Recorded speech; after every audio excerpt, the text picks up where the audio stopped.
Hi, and welcome to the Keys to Therapy. In today's episode, we're going to discuss holding boundaries with clients. Now, boundaries are something that are tricky for a lot of people to put in place. So for us as therapists, we have to be extra cautious about putting boundaries in place with clients. One, because a lot of times clients come in wanting healthier boundaries, so we're modeling that for them. But also because the relationship between a therapist and a client is so different than other types of medical provider relationships, we need to be very clear with what those boundaries are so that clients understand what our role is in their life. A lot of times therapists have difficulties setting some boundaries with clients because they want to seem nice and understanding, not too harsh or strict, or they just want to be liked. But at the end of the day, the boundaries really help the clients understand what this framework for therapy looks like, especially if they've never been in it, or if they've been in a situation that maybe wasn't the healthiest with a past therapist or mental health provider. But also for us, boundaries can help us prevent burnout. And most people know that burnout is really high in the mental health field, so we have to protect ourselves too. Also, it just kind of looks better that we're practicing what we preach as we're teaching boundaries. If we're not out here practicing them, I don't think it's going to be as effective for clients. Like, even though some of them might not like some of the boundaries we put out there, ultimately it's a really good learning experience, and it just keeps the relationship in a safe, healthy spot. So there's multiple examples of boundaries that therapists can set with clients. The first one would be attendance. Make sure that wherever you work, especially if it is your own practice, you have some sort of attendance policy. You want to make sure that clients understand what's expected of them when it comes to their participation in therapy. So I know a lot of places, like me included for my practice, what I have is a 24-hour cancellation policy. So what that means is if a client can't make it to that appointment, they have to cancel that appointment at least 24 hours before the scheduled time. If they cancel it later than the 24 hours, say 12 hours before their appointment, or they just don't show to the appointment at all, they can get charged the full fee. So I reserved that hour for them. That's an hour that maybe somebody else could have taken. That's an hour for me in private practice. I don't get paid. So it holds clients accountable to the commitment they made to us when they accepted that time on our schedule. And it also lets them know what the stakes are if they don't come through with their piece of the therapeutic process. I know that that's something a lot of therapists are uncomfortable about, talking about money. And I'll definitely do like an entire episode about money stuff with therapists because I feel like that warrants a whole episode. But we need to be very clear cut for the most part about that attendance policy. Now, there could be some forgiveness in there on your end. Like, I know a lot of therapists will give like one freebie. Like, okay, the first time that you late cancel or you just no show, I'll give you a free one, but I'm charging you after that. That's acceptable. It's up to you if it's your place, your practice. Now, if you're at an agency, it's kind of good and bad about that with the policy. They may have their own policy, and if you agree with it, that's great. Then it's something you can uphold. And you can also kind of blame the agency and be like, hey, they said that this is, the policy that we have to follow, so you're going to be charged. And that sometimes is a little nice when you're first starting out to be able to kind of have those conversations, but not have to take full accountability. And the other piece of it is if you don't like what the policy is, that makes it a little bit tougher to put it into place. But then that's something you possibly can talk to your supervisor about and see if there's any like flexibility with that. But attendance is a big one. When clients commit to therapy, we want them to show.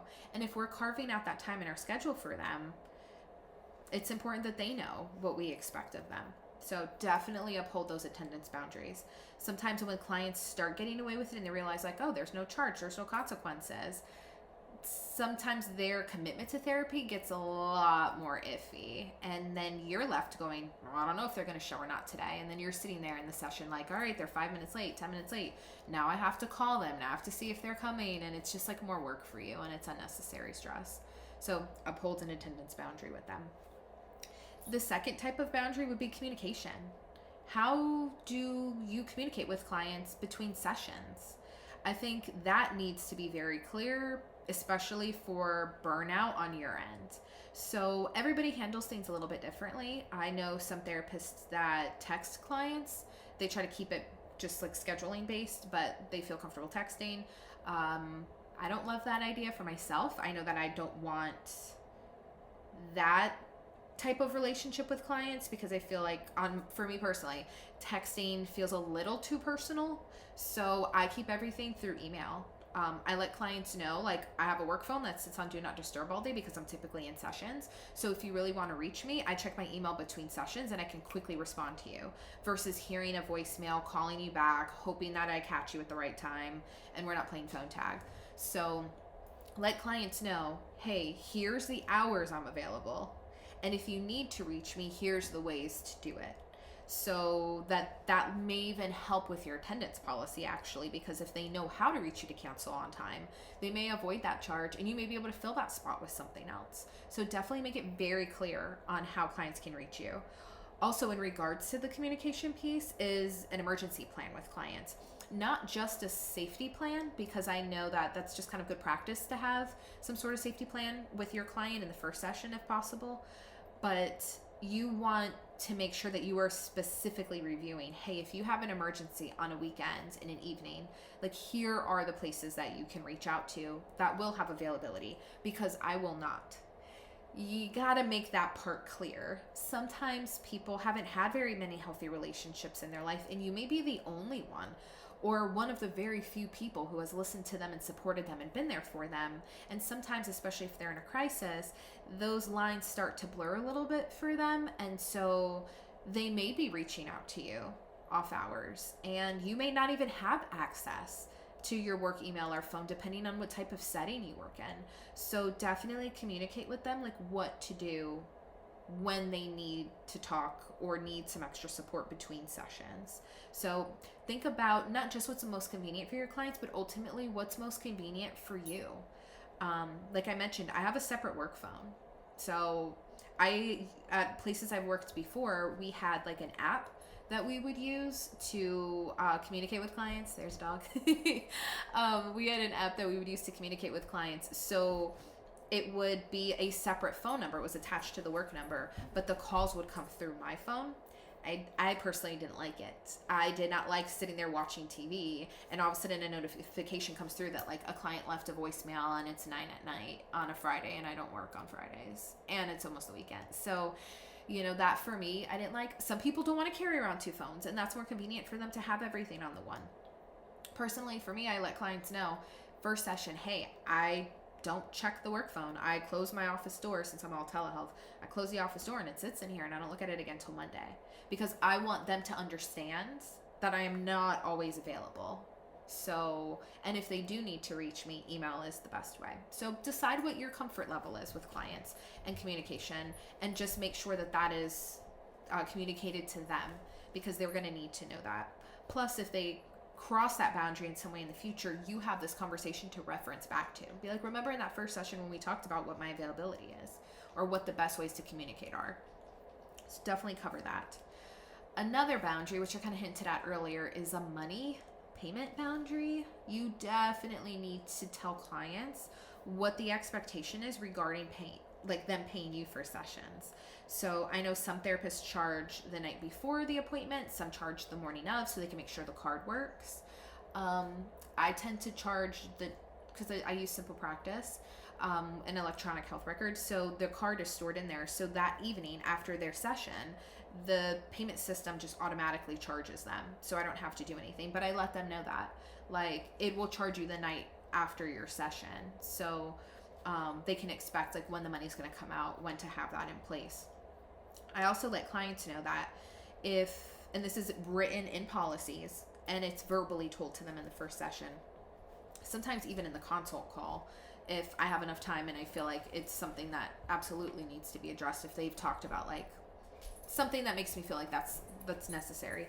But so what I do is I tell them, like, for me personally, it will be if you have any kind of balance, say we've had a session and your card goes through, or it has difficulty going through, and so now I haven't gotten paid for your session, you are not allowed to have future sessions until your balance is paid up.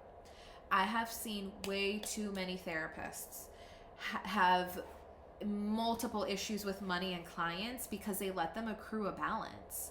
And so next thing you know, the clients had like 4 free sessions.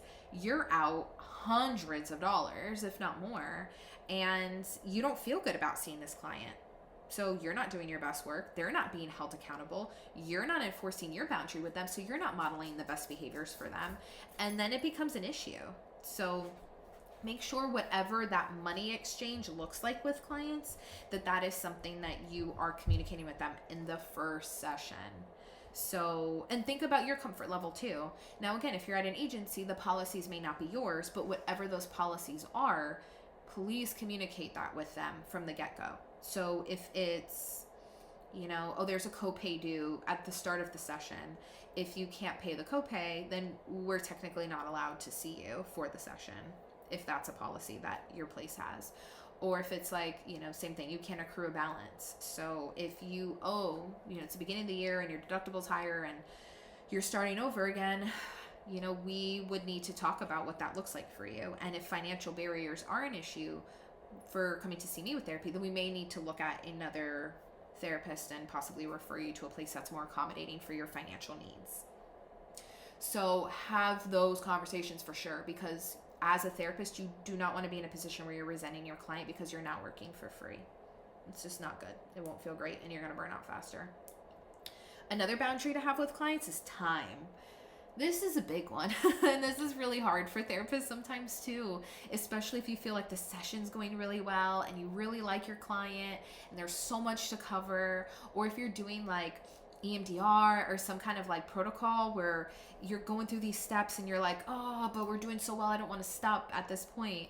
You definitely have to uphold those time boundaries too. So this is another thing to cover in the first session, is figuring out how long your sessions are. Now, if you're insurance based, your sessions are going to be dictated by insurance codes. So they're called CPT codes.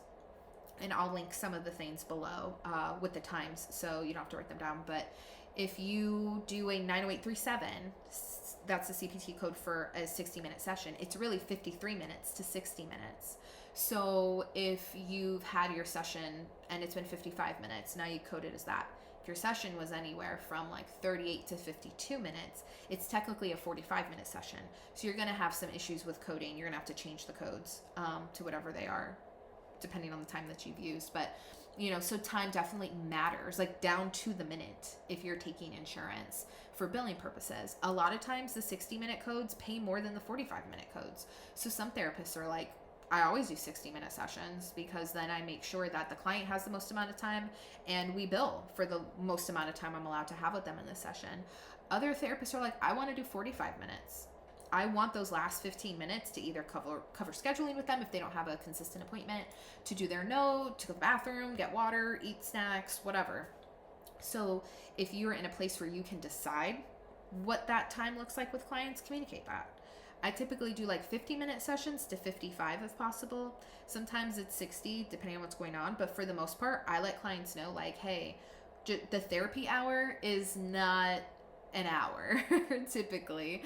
We ideally will end at 50 minutes, or at other times when I've had to be 55, it's like, okay, then we will end at 55 minutes because that gives me that 5 minutes to wrap up and do your note or check email before I see the next person. So whatever your time period is, whatever you're comfortable with, or whatever the policies are of the agency or practice that you're at, make sure you're telling clients where that is. But then also, probably more importantly, is make sure that you're ending at that point. What I really love about my clients is when they've known the time limit, I can see them as the time's winding down, look and say, okay, I have 5 more minutes. And they start checking themselves because they understand what those time limits are. And so after a while, and when they've grasped it and I've ended on time or been like, okay, well, we've only got a few minutes left, and really use like those key phrases to make them aware of the time, they get it. Like, they understand. And you'll find out for some of them that they'll start ending the session for you and be like, okay, well, I know we're out of time. So, and then whatever way they want to end it. So definitely discuss that with clients, like what that time limit is, and hold to it. Because you'll find if you're like, oh, it's 50 minutes And then clients are like, oh, but wait, but one more thing. Oh, but one more thing. And next thing you know, you've run over past the 60 minutes even. Because sometimes clients, if they have a lot to say or they're just really in a talkative mood or they're spilling stuff out, they're not even going to be as aware of the time, or they might be, but they're like, just one more thing. And so next thing you know, you've run over and now you're late for your next person, or your lunch break's cut short, or you're staying late at work. So definitely communicate that with them and enforce it and be like, hey, like, write a note on that, and we will get back to that, and that's what we'll start with next session. So you have different ways of communicating that with them.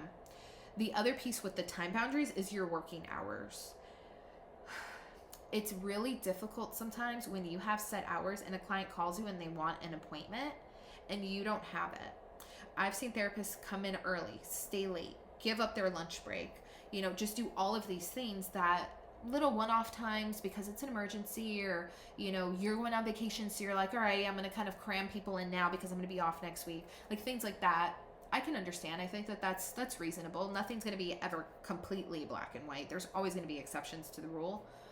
But for the most part, if you start pushing your own boundaries with time, like, well, I'll schedule them on my lunch break, or, oh, this is the only time that works for that person, and that's typically, I need to be home by this time, but it's fine, like, I can push it back an hour.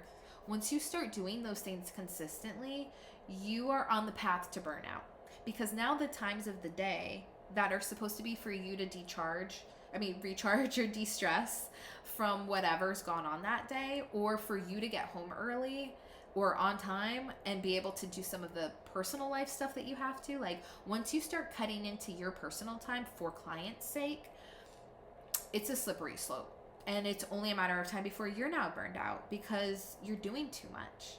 And like I mentioned earlier, you're also not holding to the boundaries that you're trying to set with clients. You can't in one breath teach clients like, hey, so here's how you say no and how you reinforce that. And then on the opposite side, you're out here saying yes all the time, even to things that make you uncomfortable or are going to put you at a disadvantage in some way. So definitely be cautious when you're making your schedule or updating your schedule or creating your schedule. Have some sort of template and be like, these are my set lunch times. This is my last appointment of the day. And either in like consult calls or in advertising or marketing, or when you are first discussing stuff with a client in general, communicate what your hours are. There's always therapists who work different hours. There's some that like working weekends, whether it's because it works better for their schedule or because it's like their second job or whatever's going on. Like, there'll be some that work weekends. There's some that work evenings because they're just not morning people. There's some that start sessions at 6 a.m. because they want to be done by 1 or 2 and spend the rest of the day with their kids or doing their own thing. So there's other therapists out there that can accommodate that time. If we start feeling like the savior complex of, oh, but this client like really needs me and stuff like that, then we're, again, down a slippery slope when it comes to our importance, our self-care, our time. Like, yeah, maybe you're making sacrifices and helping this one client, but what else is being lost in the process? So definitely try to stick with a set schedule as often as possible.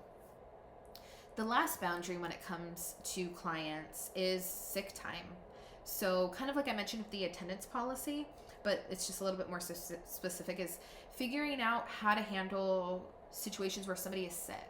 So talking to a client about if you're sick, especially with COVID. I mean, I feel like that made a lot of us much more aware of illness and, transmission and just being more cautious in general. And so make sure that you have a policy or somewhere in your informed consent somewhere that you are like in writing. And side note, all of these things need to be in writing to cover you. But definitely in writing and verbally, talk to a client about your sick policy. I have had multiple clients, and I've heard many stories from other therapists who've said things like, well, the client came in and they were coughing up a storm, they were so sick, or the client came in and their parent was like, yeah, he didn't go to school today, he was throwing up. And you're like, wait, I don't want to get sick. I kind of can't get sick because then I got to cancel on all my people. So, then you're stuck in this position of, well, do I just see them anyway because they're already here, or do I send them home? But then, like, should I charge them? It just becomes really, really iffy. So if you can, communicate with clients ahead of time. If you are sick, do not come in the office. We can use a telehealth option. If you are sick, cancel your appointment. I know for me, I don't charge clients for a late cancel if they're sick. So, and nobody's abused that so far in the, 1 year of my practice and 3 years of your practice. Like, nobody's abused that policy, which is really great. It's really great. And I know that that's not always the case everywhere. And if it becomes an issue where the person's like constantly sick and they're missing, that's a discussion with them about how maybe they can't have a consistent time slot in your schedule because it's not working for them and you guys need to schedule on a week-to-week basis or something like that. There's different ways to work around that, but you need to let clients know, like, if you are sick, here's our options. Like, email me the day of or before, obviously, if they know and have more notice, then we can either do a telehealth session or we can cancel or reschedule your session. Let them know that. So let them know too, if you come into the office and you are sick or have been sick earlier that day or your child has been sick, I will send you home right away and we won't hold the session at all. So tell them what the consequences are going to be. It's just like when you're teaching your clients boundaries, right? Like, you want them to like be assertive about what it is that they want, explain what they don't want, and also explain what's going to happen if they do the opposite of what it is that you want. So you want to communicate that same thing with clients. If you show up to my office sick, I will not see you and you will be sent home. Make sure also that you have a policy for what to do when you're sick. So, I mean, it happens, it sucks, but sometimes we get sick too. So if you let clients know, like, hey, if there's a situation where I'm sick, I'll follow the same procedure. I won't come into the office. I may not be able to feel up to it to do even a telehealth appointment, and I will notify you with as much notice as I can. And I will notify you via phone call, via email, whichever way you communicate, because you've already established with them how you communicate. So you can also, I know some therapists have said things like, well, if I've had to late cancel on a client, then I make sure I give them one free late cancel for later on, just so it feels like we are in the same boat. Some therapists are like, no, like sometimes we get sick and I offer them times to reschedule and that's it. So just kind of decide what works best for you ahead of time. Then the reason I'm covering so much of these things is you don't want to be in a position where later, when you're actually in the situation, you're trying to figure out how to deal with it. So if you could do some of these things preemptively, like when you're starting at an agency or at a group practice or something, figuring out what all those policies are so you know what to communicate correctly to clients. Or when you're starting your own practice, make sure you have all of these things in place because it's going to protect you and your clients later on. So definitely have some sort of policy regarding sick time for you and for the clients. Now, pushback. Everyone's least favorite part of setting boundaries. So sometimes you're going to have clients who are going to fight you on it. They're going to be upset. They're going to be like, what do you mean that I can't come in today? Like, yeah, I was sick, but I'm not going to get you sick. I'm not contagious, or, stuff like that. And then it's just frustrating. So you have to stay firm to your boundaries. Once you start bending them a little bit, you're going to be more likely to bend them more. The client's going to be more likely to push you to bend them more because they know that it's worked before. It's just like dealing with people, dealing with kids, dealing with bosses, dealing with whatever. If you don't stay firm with your boundaries and they see that you can bend, they're going to try to bend it, whether it's conscious or not, because they're going to see that they can bend you. So they're going to try to get their way when they can. And like I said, it's not even always intentional. And it might not always be like manipulative, but sometimes it is. So, and at the end of the day, like the intentions don't matter as much as like your part of it, because that's all that you can control. So if a parent's really angry with you about that you charge them for a no-show that day, and they were really busy and had a lot going on, and they're mad and they're like threatening you, stay firm in your boundary. Well, you signed the paperwork in the first session. Hey, I get it. Like, it's really frustrating when we have a charge that we didn't expect to, but at the same time, like I remember us discussing this policy, and I notified you that we would have to charge you if you no-showed for the appointment, and just kind of stay with it. I mean, clients, sometimes I've seen people say, like different therapists have said clients have threatened to like take their client away, or like if they're the client, have threatened to like quit the practice or badmouth them in Google reviews or whatever. And it's like, you can't let threats control you, because then at this point it's like, is that client even healthy for you to be working with? So there's just so much here when it comes to boundaries, and a lot of the work is going to be on you too. Because what if you have some issues setting boundaries, or this is your first job, or it's your first time having to talk about some of these things with clients? I know it was tough for me in the beginning, and I was like, God, how many years? Like 8 years or so into my career before I ever had a client actually pay me. Like, no place I'd worked, I never had to talk about money before. So it was really uncomfortable in the beginning. It was really uncomfortable having a late cancel or no show. In the past, any place I've worked, there was no consequences for people who no showed or canceled, or late canceled, I mean. So I would be like, oh, cool, I have a free half hour, or free hour, or free 2 hours, or whatever the situation was. Now I'm like, ooh, if they do that, I don't get paid. So, like, I need to talk to them about money. I need for them to value these sessions and for them to understand what's at stake here. So, definitely get comfortable yourself and with your mindset regarding having some of these boundaries with clients. Even if they feel in the moment, or clients are implying that the boundaries are mean or unfair or something like that, you know, that's why it's even more important for you to understand why you have them in place and why they're important to you. So do some of that mindset work regarding that, and have a plan for pushback. You know, if you can stay calm, you know, you don't over explain, you reference the conversations you guys have had in the past, like, but really just stick with it. And if the client's that upset, offer them referrals. Be like, I'd love to keep working with you because I think this is an issue we can work through. However, if you feel like it is not, then I can provide you with referrals so that you could start care somewhere else. You may have to have those conversations, and they suck and they're hard, but like I mentioned, you need to protect you and your self-care. If that client flips out on you and they've made you feel really bad and you guys are arguing and they're threatening, is that someone that ethically you can see yourself continuing to work with without any kind of bias? If not, you may have to refer them out for their sake. So be prepared for pushback. Somebody somewhere along the way is going to. And most of the time you're going to get really good clients who are like, I totally understand. I've had clients email me who have had to cancel and been like, I understand there's going to be a charge for today. I totally understand. Go ahead and do it. And I love that. I love when they go ahead and own it. And part of the reason they're doing that is because we've discussed it and they understand the parameters of this working relationship.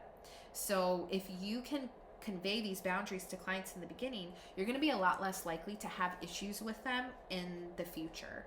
So just understand, somebody's going to push back and it's not your fault, and it doesn't mean your policies are bad. That's just further work that they need to do in therapy sessions, possibly with somebody else. Now, a few tips for setting boundaries with clients. One would be, like I've mentioned, cover it in the first session.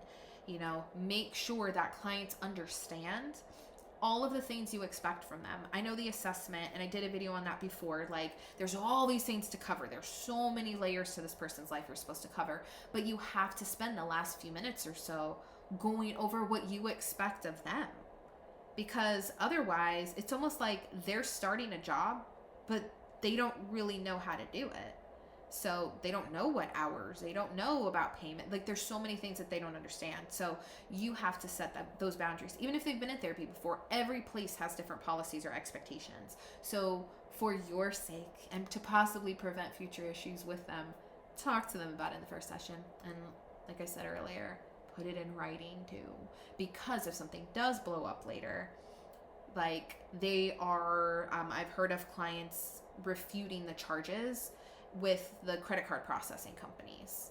And if you're able to provide your policy that's like, hey, they signed this cancellation policy, you may be able to keep the money instead of getting it pulled right out of your account because they basically said it was fraud.